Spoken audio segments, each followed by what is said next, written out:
பாட ஆரம்பிக்கிறதுக்கு முன்னாடி நம்ம துவா ஓதிக்கலாம். ரப்பி ஷ்ரஹ்லி சத்ரி வயஸ்ஸிர்லி அம்ரி வஹ்லுல் உக்தத்தம் மின் லிசானி யஃப்கஹு கௌலி. ரப்பி ஸித்னி இல்மா ரப்பி ஸித்னி இல்மா ரப்பி ஸித்னி இல்மா.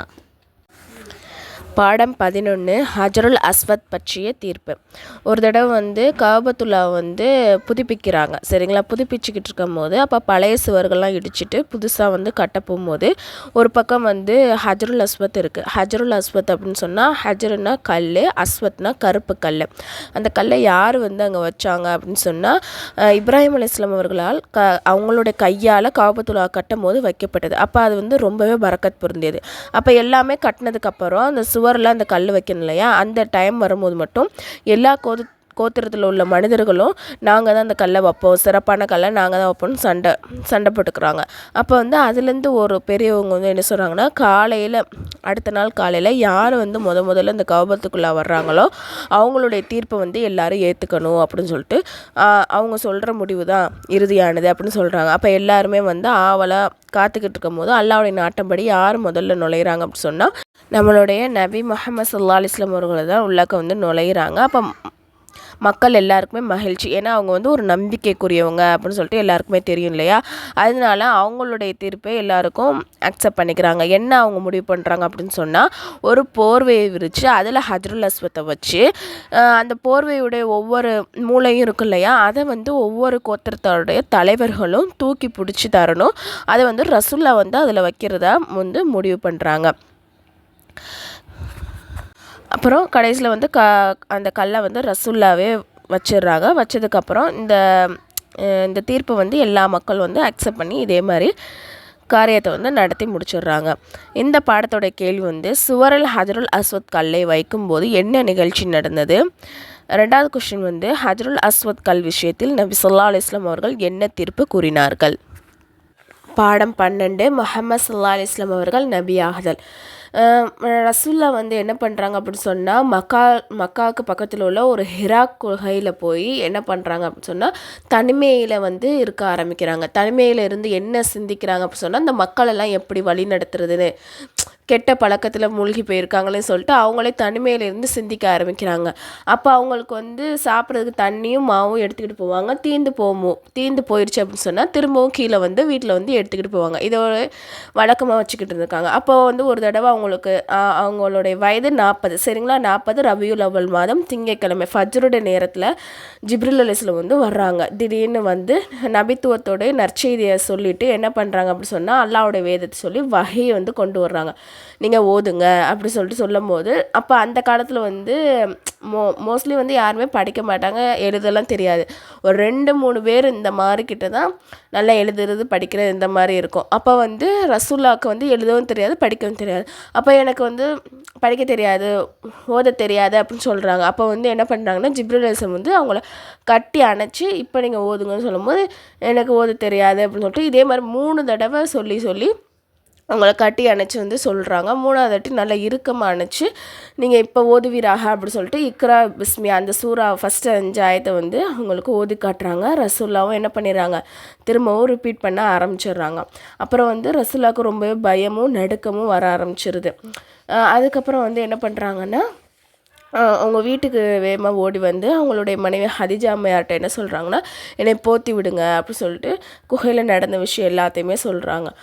அப்போ ஹதிஜா அம்மையார் என்ன பண்ணுறாங்க, அவங்களுக்கு ஆறுதலாக சொல்கிறாங்க. என்னென்னா, நீங்கள் கவலைப்படாதீங்க, நீங்கள் ஏழைகளுக்கு உதவி செய்யக்கூடியவங்க, பலகீனமானவர்களுக்கு உதவி செய்யக்கூடியவங்க, அனாதைகளுக்கு விதவைகளுக்கு நீங்கள் பாதுகாக்க கொடுக்கக்கூடியவங்க, விருந்தினரை நீங்கள் உபசரிக்கக்கூடியவங்க, அதே மாதிரி மற்றவங்களுடைய சுமைகளை சுமந்து ஆதரவற்றவங்களுக்கு ஆதரவு அளிக்கக்கூடியவங்க. அதனால இப்படிப்பட்ட நல்லவங்களை இறைவன் கைவிட மாட்டான் அப்படின்னு சொல்லிட்டு அவங்களுக்கு ஆறுதலான வார்த்தைகளை கூறி அவங்களுடைய பயத்தை போக்குறாங்க.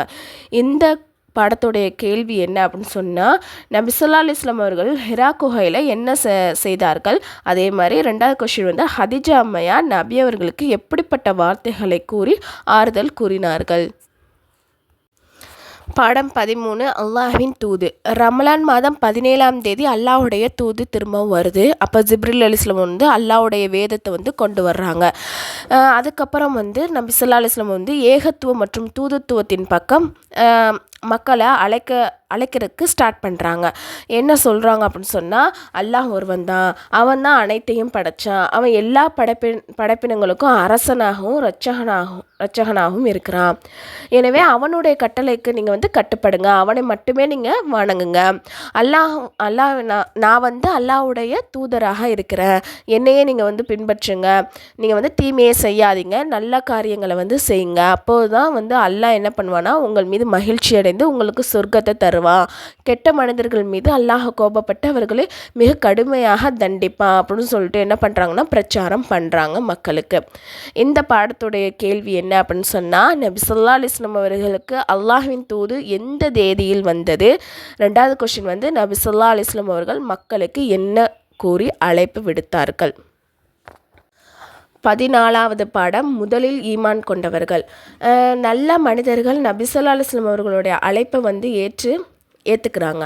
அதில் ஆண்களில் முதல்ல இஸ்லாத்தை ஏற்றவங்க யார் அப்படின்னு சொன்னால், நபியோடைய உற்ற தோழர் அபூபக்கர் சித்திக் ரலியல்லாஹு அன்ஹு அவர்கள் தான் ஏற்றுக்கிறாங்க. பெண்களில் முதல்ல ஈமானை ஏற்றுக்கிட்டவங்க அவங்களுடைய மனைவி ஹதீஜா அம்மையார். சிறுவர்களில் முதல்ல ஈமான் ஏற்றுக்கிட்டவங்க யார் அப்படின்னு சொன்னால், அவங்களுடைய சிறிய தந்தையுடைய மகன் அலி அலி அவர்கள் வந்து ஈமானை ஏற்றுக்கிறாங்க.